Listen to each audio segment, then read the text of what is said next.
प्रियंका जिंदाबाद। प्यारी बहनों, प्यारे भाइयों, काफी समय से आपने इंतजार किया धूप में। आपके लिए, आपको मैं यहाँ इस सभा में आपका बहुत स्वागत करती हूँ और आपके प्रति आभार प्रकट करती हूँ कि आप यहाँ आए हैं मेरी बातों को सुनने के लिए। श्री अजय लल्लू जी, श्री बाजीराव खाडे जी, श्री अजिताभ अनिल दुबे जी, श्री सुरेंद्र सिंह जी, श्री लाल साहब यादव जी, श्री गिरीश गर्ग जी, श्री जयराम सिंह जी, श्री राहुल राजभर जी, पार्टी के सभी नेतागण जो मंच पे उपस्थित हैं, सभी कार्यकर्तागण, आप सबका भी सभा में बहुत बहुत स्वागत। इसके साथ साथ हमारे प्रत्याशी श्री सुनील राम जी, श्री अजय राजभर जी, श्री लोटन राम निषाद जी, श्रीमती सीमा देवी जी और फरजाना खातून जी, आप यहाँ खड़े हैं मंच पर। आप सबका भी यहाँ इस सभा में बहुत बहुत स्वागत।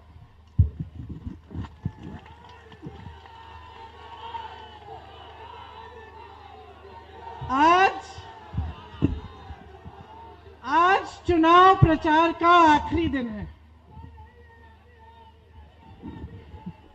आज चुनाव प्रचार का आखिरी दिन है।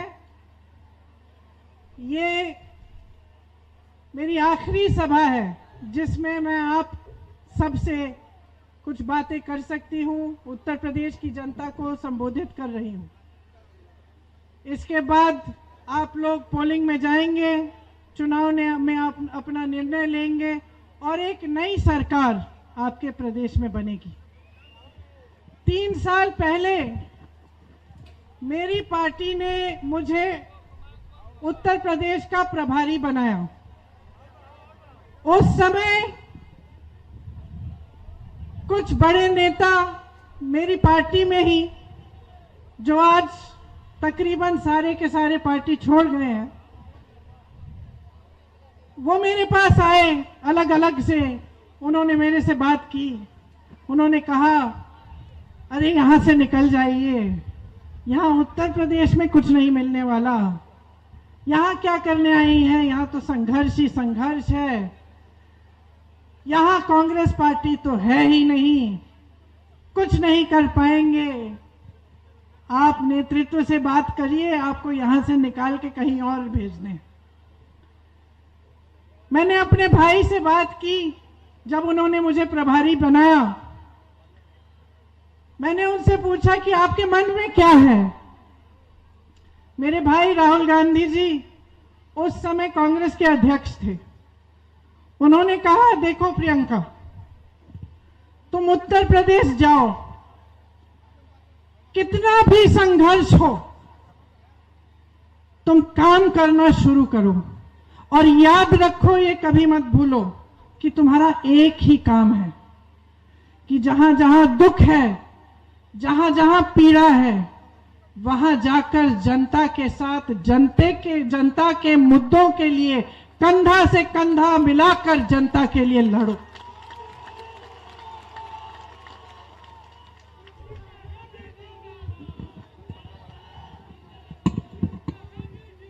मैं आपके बीच आई। सोनभद्र में 13 आदिवासियों का नरसंहार किया गया था। मैं वहां गई। एक लड़का रामराज गोंड था वहां। वो सब आदिवासियों के परिवार के सदस्यों को मेरे पास लाया। मुझे पता चला कि जिस तरह से नरसंहार हुआ है, पुलिस प्रशासन ने भूमाफिया की मदद कर दी, लेकिन आदिवासियों को बचाने के लिए कोई नहीं आया। उसके बाद उन्नाव में एक महिला का बलात्कार हुआ, बहुत बुरी तरह से उसको फिर मार डालने की कोशिश की गई। उन्नाव में एक और महिला के साथ बलात्कार हुआ, उसको जला दिया गया। हाथरस में एक दलित महिला के साथ बलात्कार किया गया, उसके बाद उसे जलील किया गया और उसके परिवार पर दबाव डाला गया। उसकी चिता को बगैर उसके माँ बाप की प्रस्तुति की मौजूदगी के जला दिया गया। आगे लखीमपुर खेरी में 6 किसानों को एक मंत्री के पुत्र ने अपनी जीप के नीचे कुचल डाला। फिर से पुलिस और प्रशासन ने मदद नहीं की। मैं ललितपुर गई, ललितपुर में उस किसान के घर गई जो खाद की लाइन में खड़े खड़े जिसकी मृत्यु हो गई थी। बारिश आई थी बहुत समय बाद, उसने सोचा अच्छी उपज हो जाएगी, खाद वितरण केंद्र में चला जाता हूं, खाद मिल जाएगी। 2 लाख का 2-3 लाख का कर्ज था, उपज हो जाएगी, उसको बेचकर मैं कर्ज चुका दूंगा। लाइन में खड़े खड़े 2 दिन बीत गए। घर आने से डर लग रहा था कि मैं लाइन छोड़ दूंगा तो मुझे खाद नहीं मिलेगी। खड़े रहे, पानी नहीं पिया, खाना नहीं खाया, खड़े खड़े मृत्यु हो गई। मैं उनके घर गई, उनकी बेटी सविता ने मुझे यूं पकड़ के मुझसे पूछा कि दीदी ये मेरे पिता के साथ क्यों हुआ, हमने क्या गलती की थी कि हमारे साथ ये क्या हुआ। जब लखीमपुर खेरी गई तो एक किसान की विधवा ने मुझे कहा कि दीदी हम क्या करेंगे, हमारे लिए कौन लड़ेगा, हमारी मदद अब कौन करेगा, कमाने वाला तो चले गया, पुलिस और प्रशासन हमें घेर रखी है, हम पर दबाव डाल रही है। रमन कश्यप वहां एक पत्रकार था, उसकी भी हत्या हुई थी। उसके भाई, उसके पिताजी ने मुझसे कहा कि उनको पोस्टमार्टम की रिपोर्ट तक नहीं मिली ढंग की, कुछ दिख ही नहीं रहा था कि क्या लिखा है क्या नहीं लिखा है। उन पर भी प्रशासन दबाव डाल रहा था। आस्ते आस्ते ऐसे हादसे होते गए। अरुण वाल्मीकि के साथ आगरा में उसके परिवार के साथ 18 सदस्यों को पकड़ के पुलिस हिरासत में ले गई, उस पर झूठा चोरी का इल्जाम लगा के उनको इस बेरहमी से पीटा कि मैं आपको बता नहीं सकती। उसके ससुर जी के नाखून निकाल दिए, उसके भाई के हाथों के ऊपर कुर्सी रख के उनको दबाया, उसकी हर हड्डी तोड़कर उसको मार डाला गया। मैं ये हादसे देखती रही, आपके पास बार बार आती रही। जहां जहां अन्याय दिखता था मेरी पार्टी ने आवाज उठाई, हमने आंदोलन किया, कुछ कार्रवाई करवाई।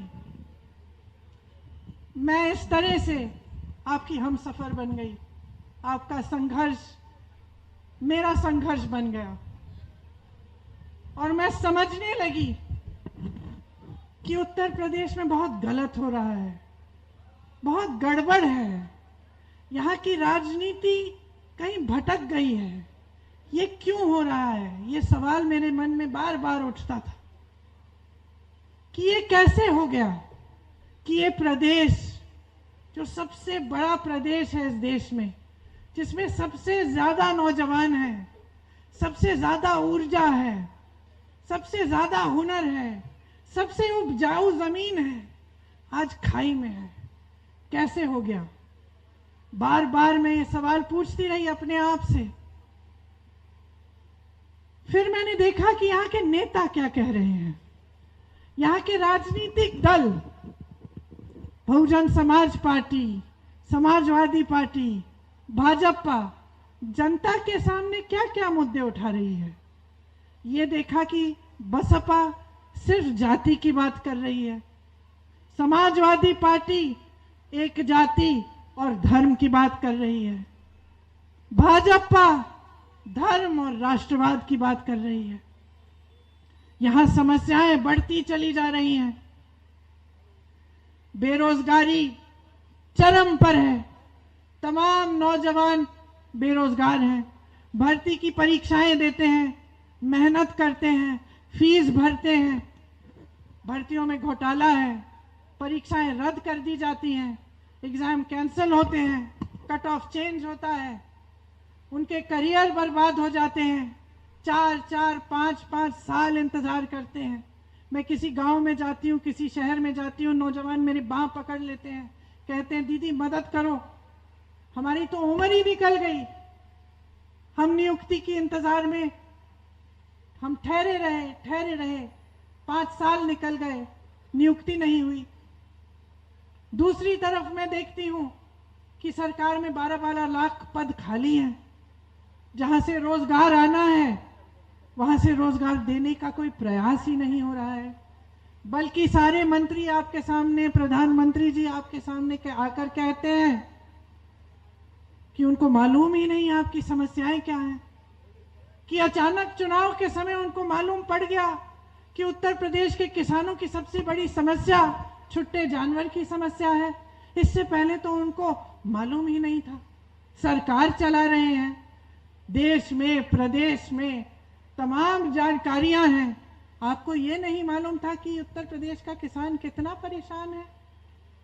आपके रोजगार खाली पड़े हुए हैं सरकार में, आप दे नहीं रहे हो। भर्तियों में भ्रष्टाचार है, आप दुरुस्त नहीं कर रहे हो। मेरी बहनें महंगाई का सामना कर रही हैं, आप एक राशन का पोटला पकड़ा रहे हो इनको। क्या होगा उस राशन के पोटले से? आप निर्भर कर रहे हो इनको ताकि ये आपका धन्यवाद दें। आप मंच पे खड़े होकर कह रहे हो कि इस जनता ने आपका नमक खाया है, ये कह रहे हो। ये है उत्तर प्रदेश के नेता, देश के नेता। जो सोचते हैं कि एक बोरा राशन पकड़ाकर आपको उस राशन पर निर्भर बनाकर आपसे वोट लेकर सत्ता में रहेंगे, लेकिन आपको सशक्त करने की बात नहीं कहेंगे, महिलाओं की शिक्षा की बात नहीं करेंगे, महिलाओं को रोजगार देने की बात नहीं करेंगे, ताकि आप कभी अपने पैरों पे खड़े न हो, ताकि आप हमेशा के लिए सोचें कि ये जो बोरा राशन मिलता है आपको, ये एक बहुत बड़ा एहसान हो रहा है आप पर। इसी तरह से नौजवानों, इन नेताओं को सब मालूम हो गया है, ये अच्छी तरह से समझ गए हैं कि वोट और सत्ता धर्म और जाति के आधार पर इनको मिलेगी। इसीलिए आपको कभी नौकरियां नहीं देंगे, आपको कभी रोजगार नहीं दिलवाएंगे, क्योंकि जब तक बेरोजगार रहोगे, जब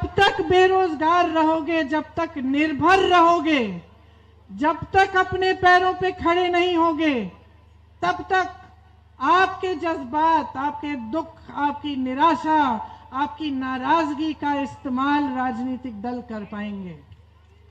तब तक आपको बहकाना बहुत आसान होगा। हर माँ बाप को मालूम है, मेरी बहनें, अगर आपके पास 25-30 साल का बेटा होगा, आपको अच्छी तरह से मालूम है, जब तक व्यस्त रहता है, शिक्षा में व्यस्त है, रोजगार मिलता है, काम कर रहा है, कमा रहा है, तब तक सही रहता है। जब बेरोजगार हो जाता है, घर पे बैठा रहता है, निराशा होती है, नाराजगी होती है, तब कोई भी उसको बहका के कुछ भी काम करा सकता है उससे गलत। आप जानती हैं। तो आपकी तरह इस प्रदेश के नेता भी जान गए हैं। वो जान गए हैं कि आपको गरीब रख के, आपको निर्भर रख के अपनी नीतियां को ये सफल बना सकते हैं। और इनकी नीति क्या है समझ लीजिए, गहरी बात कह रही हूं मैं। इनकी नीति यही है कि आपको गरीब रखेंगे। आप अगर सारी इनकी नीतियां देखें, छोटे दुकानदारों और व्यापारियों को देखिए, जीएसटी लाए, नोटबंदी लाए, आपको कहा राष्ट्रवाद के लिए लाइन में खड़े हो जाइए। आपने अपने राष्ट्र के प्रति आपने सोचा आप कर्तव्य निभा रहे हैं, आप लाइन में खड़े हो गए, आपके कारोबार खत्म हो गए। कोई काला धन नहीं आया इस देश में, काला धन नहीं आया, बड़े बड़े उद्योगपतियों को कुछ नहीं हुआ, उनके कारोबार चल रहे हैं। छोटा दुकानदार, छोटा व्यापारी पिस गया। उसके बाद क्या हुआ? अचानक लॉकडाउन कर दिया। अचानक लॉकडाउन हुआ, बड़ा उद्योगपति वो तो अभी भी फूल फल रहा है, लेकिन लॉकडाउन से जो छोटे दुकानदारों को, छोटे उद्योगपतियों को जो नुकसान हुआ, उससे वो निकल नहीं पा रहे हैं, कमा नहीं पा रहे हैं। इसी तरह से किसानों को लीजिए, तो इनकी नीति क्या थी? नोटबंदी, ये सब, लॉकडाउन, जीएसटी, बड़े बड़े उद्योगपति का फायदा हुआ, छोटे उद्योगपति पिस गए। अब किसानों को लीजिए, किसान मेहनत करता है, मजदूरी करता है, उसके लिए कुछ नहीं किया, उपज का दाम नहीं मिल रहा है। आज आपको यहाँ 1100-1200 रुपए मिलते हैं धान और गेहूं के, छत्तीसगढ़ में कांग्रेस की सरकार 2500 दे रही है इसी गेहूं और धान के लिए। आपको गन्ने के लिए 350 रुपए अभी बढ़ाए इन्होंने चुनाव के समय। कांग्रेस की सरकार 400 रुपए देगी। जितनी भी नीतियां किसानों के लिए ये लाए, किसान खड़ा नहीं हो पाया। किसान की मेहनत, किसान का खून पसीना और फायदा उठाए बड़ा उद्योगपति। उनके जो काले कानून थे वो क्या थे? यही तो थे कि कल को कोई उद्योगपति आपकी जमीन का कब्जा करे, आप डीएम तक नहीं जा सकते उसके फैसले के लिए। कोई छोटा मोटा अधिकारी फैसला करेगा, जिसे वो बड़ा उद्योगपति कभी भी कितनी भी घूस दे के कर लेगा अपना फैसला। आपको तो ये अधिकार भी नहीं दिया कि अपनी जमीन के लिए लड़ने के लिए आप कचहरी जा पाए। ये थे वो कानून जिसके लिए 700 किसान शहीद हुए, और इस सरकार ने कोई हमदर्दी नहीं दिखाई। बाहर निकले तक नहीं प्रधानमंत्री उनसे बात करने के लिए। वही प्रधानमंत्री जो पूरी दुनिया घुमाए, वही राष्ट्रवादी प्रधानमंत्री जो कहते हैं कि दुनिया भर में देश का झंडा ऊंचा करेंगे, तो अपने देश के किसानों का क्या होगा? अपने देश के किसानों के लिए कौन बोलेगा? क्या वो राष्ट्रवाद नहीं है? कैसा राष्ट्रवाद है ये? कैसा राष्ट्रवाद है कि आप दुनिया घूमे 16,000 करोड़ के 2 हवाई जहाजों में, लेकिन जो गन्ने का बकाया है 14,000 करोड़ का, आपने वो नहीं दिया किसानों को? कैसा राष्ट्रवाद है ये? कैसा राष्ट्रवाद है कि किसानों को आपके मंत्री के पुत्र ने कुचल डाला और आप उसी मंत्री को अपने मंच पर खड़ा करते हैं आपके साथ? उससे इस्तीफा नहीं मांगा, उसके बेटे को जमानत दिलवा दी, उसको रिहा करवा दिया। कैसा राष्ट्रवाद है ये? कैसा राष्ट्रवाद है कि इस देश की आधी आबादी, इस देश की सारी महिलाएं एक तरफ, और आपने सिर्फ इनके लिए 2 चीजें की। एक खाली गैस सिलेंडर पकड़ा दिया और एक बोरा राशन पकड़ा दिया। लेकिन इनको शिक्षित करने के लिए, इनको रोजगार दिलवाने के लिए, इनको अपने पैरों पे खड़ा होने के लिए आपने कोई स्कीम नहीं बनाई। कैसा राष्ट्रवाद है ये? कैसा राष्ट्रवाद है कि तमाम नौजवान आर्मी में भर्ती की तैयारी किए और आपने उसमें भी घोटाला किया? कैसा राष्ट्रवाद है कि जो नौजवान सीमा पर लड़ने के लिए तैयार खड़ा है, आप उसके साथ विश्वासघात कर रहे हो? कैसा राष्ट्रवाद है ये? ये सब समझ गए हैं। ये देखिए, ये खोखली बातें हैं। ये विज्ञापनों के लिए राष्ट्रवाद, धर्म, जाति की बातें हैं। ये राजनीतिक मंचों के लिए है ये बातें। इसमें गहराई नहीं है। ये सब समझ गए हैं। बहनों, ध्यान से सुनो, ये सब समझ गए हैं कि धर्म की बात करके आपका वोट मिल जाएगा। ये सब समझ गए हैं। दशकों से चल रही है ये परंपरा उत्तर प्रदेश में। इसीलिए आज ये प्रदेश, जिसने हमेशा इस देश को दिशा दिखाया था, पीछे चले गया है।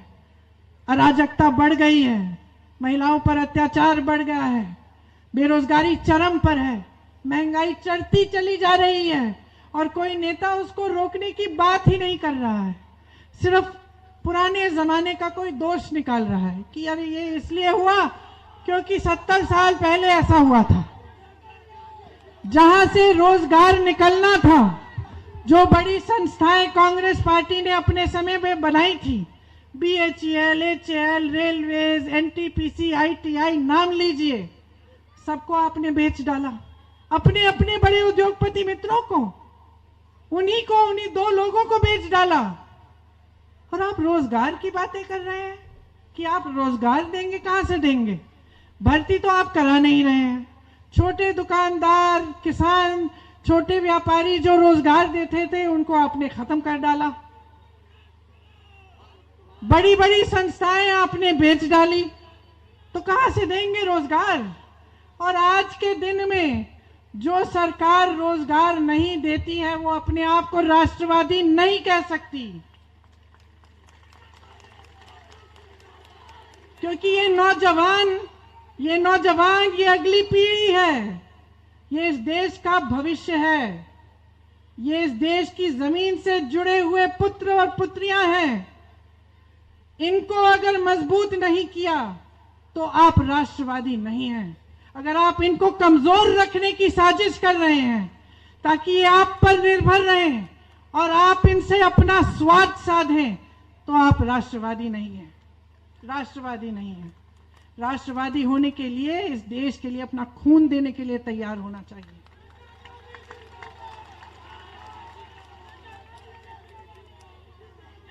और राष्ट्रवादी होने के लिए जिन शहीदों ने अपना खून दिया इस देश के लिए, उनको गाली देने की हिम्मत नहीं होनी चाहिए अगर कोई कहता है कि वो राष्ट्रवाद है।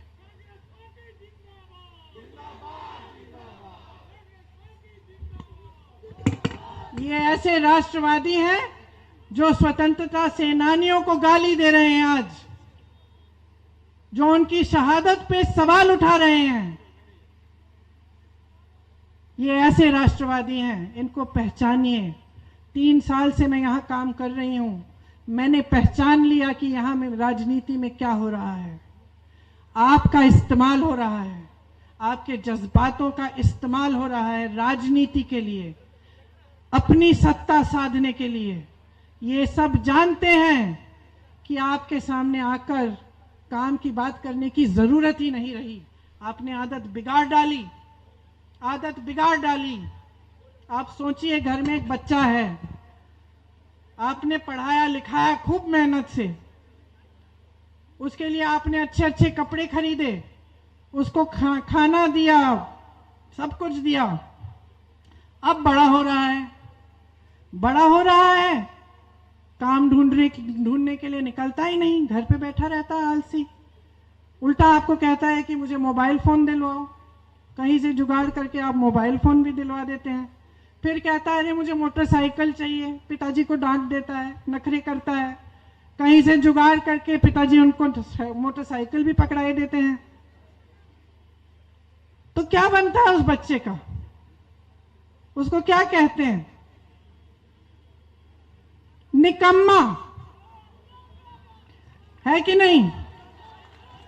निकम्मा बना दिया माँ बाप ने, कुछ कर नहीं रहा है, घर पे बैठा है, जो चाहता है आप किसी न किसी तरह से मेहनत करके संघर्ष करके पकड़ा देते हो, है ना।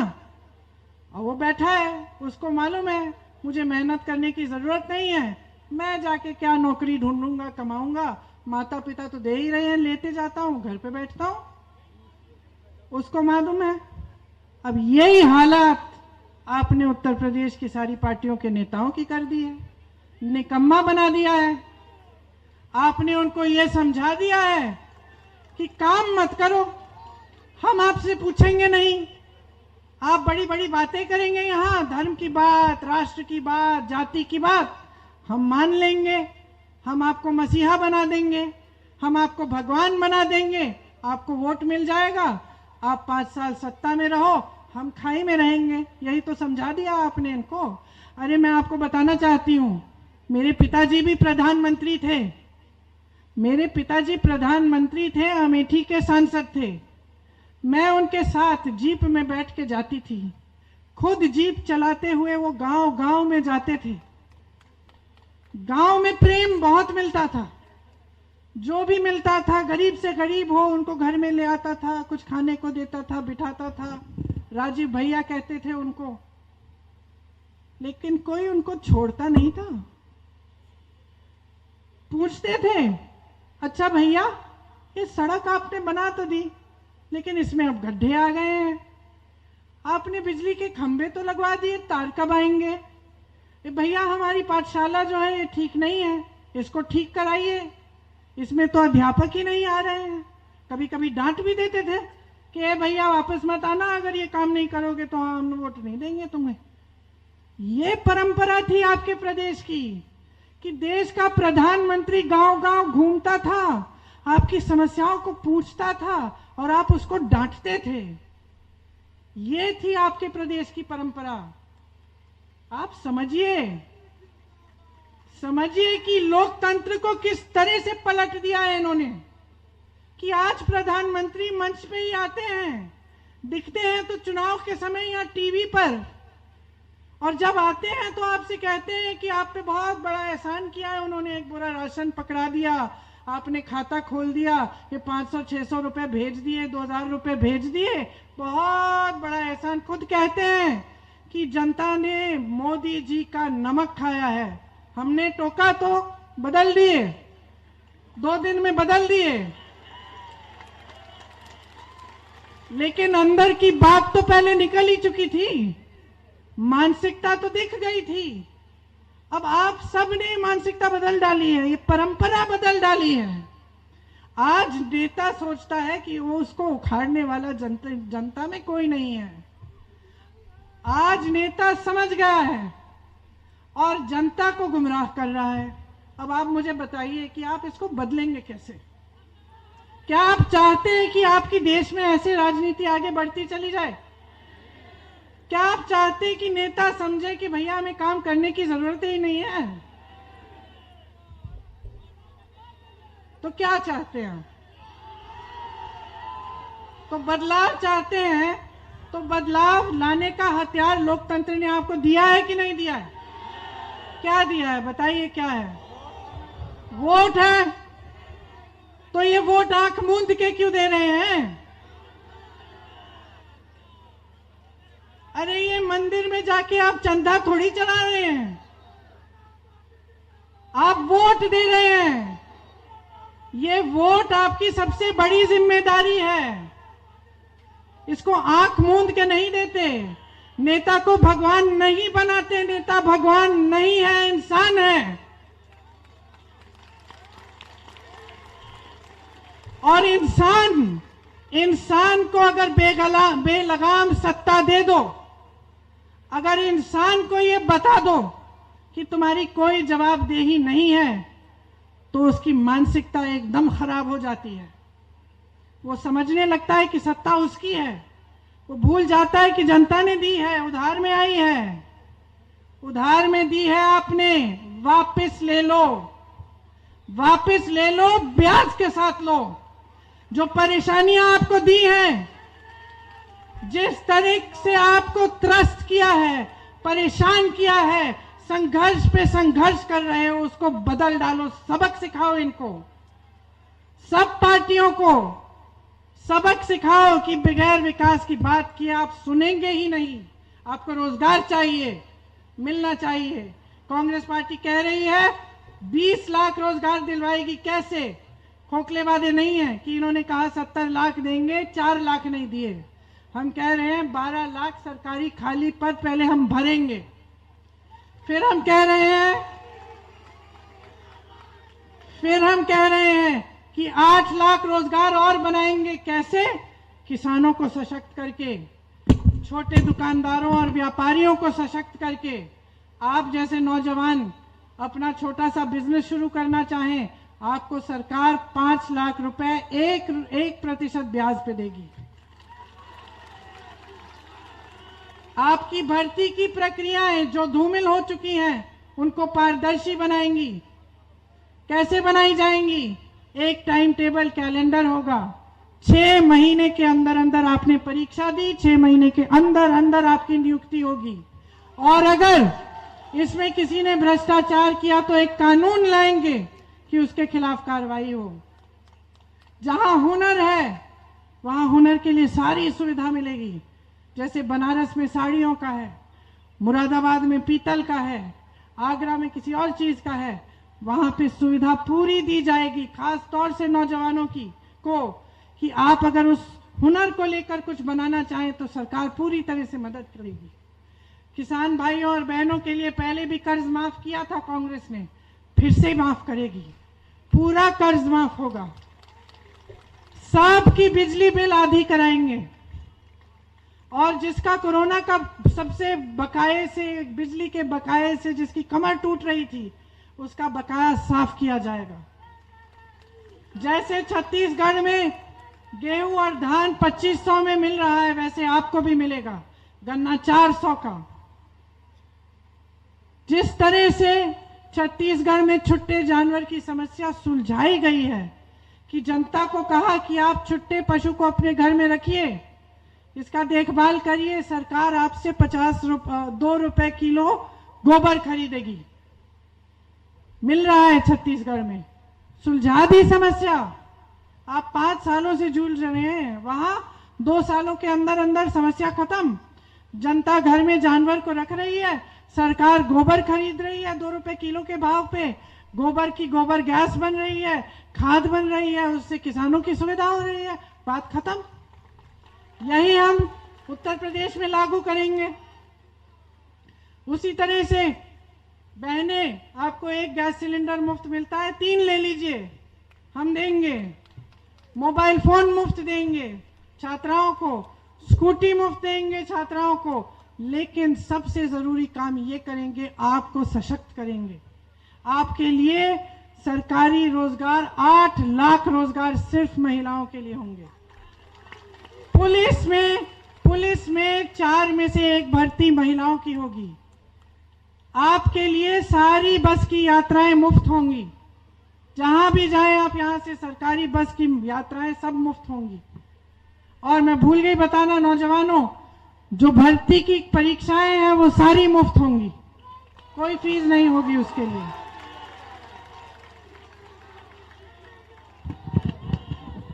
आपकी सेहत के लिए हर जिले के अस्पताल में महिला डॉक्टर, महिला नर्स और अलग से महिलाओं के लिए कमरा बनवाया जाएगा।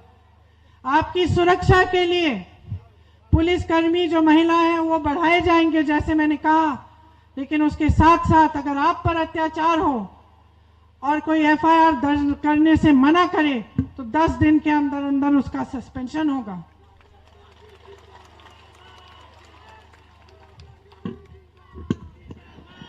इस तरह से कांग्रेस पार्टी तमाम ऐसी योजनाएं बनाना चाह रही है और बनाए हैं दूसरे प्रदेशों में, जिससे आप सशक्त हो। जिन मुश्किलों का सामना आप कर रहे हैं उनमें से आप बाहर निकलकर अपनी रोजी रोटी कमा पाए, उससे ज्यादा कमा पाए, अपने परिवारों की परवरिश कर पाए, अपने पैरों पे खड़े हो पाए। ऐसी नीतियां होनी चाहिए सरकार की। जब नियत सही होती है तो बहुत काम हो सकता है बहनों और भाइयों। तो अब निर्णय आपको लेना है। 2 दिन में चुनाव है, निर्णय आपको लेना है कि आप उत्तर प्रदेश की राजनीति बदलना चाहते हैं कि नहीं। 5 साल और आपका प्रदेश इस खाई में रहे तो आपकी कमाई खत्म हो जाएगी। आपके ये सारे तमाम बच्चे जो यहाँ खड़े हुए हैं, जिनका हक है रोजगार, लोकतंत्र में, संविधान में हक है कि आपको रोजगार मिले, शिक्षा मिले, आपको अपने पैरों पे खड़ा किया जाए। ये बड़े बड़े उद्योगपतियों के लिए चलने वाली सरकारें जो आपको धर्म, जाति और बड़ी बड़ी राष्ट्रवाद की बात करके गुमराह करती हैं, इनसे सवाल पूछिए कि आपका काम क्यों नहीं हो रहा है। जब तक आप पूछेंगे नहीं तब तक ये सिलसिला चलता चले जाएगा। और अफसोस की बात यह है कि सबसे बड़ा नुकसान आप ही का होगा, नेता का नुकसान नहीं होता है नुकसान। इन परिस्थितियों में जब वो जान जाता है कि कुछ भी कर ले, कुछ ऐसे मुद्दे हैं जिनको उठाकर वो आगे बढ़ सकता है, तो उसका नुकसान नहीं होता। बार बार सत्ता में आता है, जनता को गरीब रखता है, गुलाम रखता है, ताकि वो फूले फले, वो सत्ता में रहे, उसके उद्योगपति बड़े बड़े मित्र फूले फले। तो ये बात आप समझ लीजिए, आपको निर्णय करने की जरूरत है। जहां तक मेरी बात है, मैंने तो निर्णय ले लिया है, मैं आपका साथ नहीं छोड़ूंगी। चाहे कोई भी नतीजा आए इस चुनाव में, चाहे आप कोई भी निर्णय लें, जब तक आपके प्रदेश में, जब तक इस उत्तर प्रदेश में जो मेरी पूर्वजों की धरती है, ये मेरे पूर्वजों का खून मिला हुआ है इस देश की धरती में, जब तक इस जमीन से एक सही, एक नई और एक सच्ची राजनीति उभर कर नहीं आएगी, तब तक मैं आपके साथ संघर्ष करती रहूंगी, आपके लिए लड़ती रहूंगी और आपके प्रदेश के लिए लड़ती रहूंगी। कोई मुझे रोक नहीं पाएगा। यह निर्णय मैंने ले लिया है। अब 2 दिन बाद आप निर्णय लीजिए कि आपको क्या चाहिए। इसी के साथ साथ मैं भाषण समाप्त करती हूं। आपको धन्यवाद देती हूं कि आपने मेरी बातें बहुत ध्यान से सुनी। मेरी आशा और उम्मीद है कि हमारे तमाम प्रत्याशियों को, श्री सुनील राम जी को, श्री अजय राजभर जी को, श्री लोटन राम निषाद जी को, श्रीमती सीमा देवी जी को, श्रीमती फरजाना खतून जी को आप भारी से भारी बहुमत से जिताकर अपने प्रदेश में एक नई राजनीति की शुरुआत करेंगे। अच्छा, ज्ञान प्रकाश जी का नाम बोलना भूल गए, ज्ञान प्रकाश जी भी है। आप सबको बहुत बहुत धन्यवाद। जय हिंद।